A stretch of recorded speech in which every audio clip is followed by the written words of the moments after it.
এখানে যেসব গ্রাহকরা আসে তারাও আমাদের উপরে যথেষ্ট সন্তুষ্ট। এই অর্জনটা সম্ভব হয়েছে আমাদের পুরো টিমের কারণে। এখানে এককভাবে কারোর জন্য না, সকল টিমের জন্য।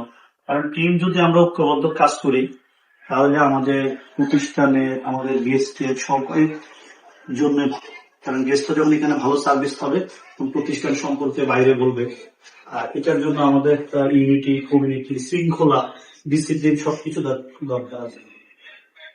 ওই আমরা দীর্ঘদিন ধরে একসাথে কাজ করি, কাজ করতে গেলে মনে মালিন্য, ভুল ত্রুটি হতে পারে। যারা কাজ করবে তাদের ভুল হবে, যারা কাজ করবে না তাদের ভুল হবে, কিন্তু ভুলের মধ্যে পড়ে থাকলে হবে না।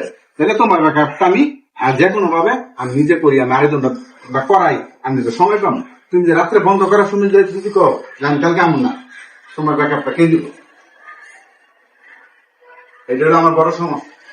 আর হলো আমি হাজিরা টাকা আনছি, যদি কাজ করা আপনারা যেভাবে বলছেন সেভাবে করা, যদি কারো সমস্যা থাকে সবাই বলবে, আপনাদের জানাবে যে এই প্রবলেম হতে হবে, এটা এটা এটা আপনাদের উপর থেকেই দিক নির্দেশনা দিয়ে দিতে হবে। দেখা যাবে আমাদের অনেক সময় একসাথে কাজ করতেছি, আমার কথা মানতেছে না বা ওর কথা আমি মানতেছি না, এটা হয়ে যায়।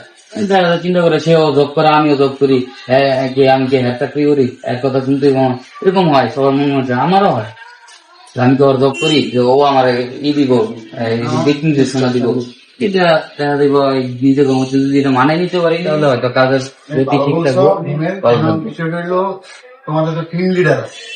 হ্যাঁ, সবাই ভালো করতেছে। আর এখন দেখা যাচ্ছে আমার জুনিয়ররা যারা, বিশেষ করে আমার জুনিয়র যে ইগুলো আছে, একটা আসবেই কমান দিলে যে তুই এটা কর বা তুই এটা ভুল করছো, তখন ওদের প্রথম রিয়েক্টটাই থাকে ঠিক আছে ভাই আমি যাবো, কথা কর আমি যাবো।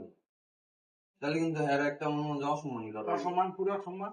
মনে করেন যে 5টা মানুষের সামনে হ্যাঁ একটা আর ভুল হয়েছে, ভুলটা ধরাই দিছে, মনে করেন যে ভুল ধরা দিল কি লিগে, মনে করেন কেসের সামনে বা জানি হোক আমি যেমন কাকা কথা কর আমি সামনে 1 তারিখে যাবো বা কালকে যাবো, পরশু দিন যাবো, খুব বাজে একটা বিয়ে।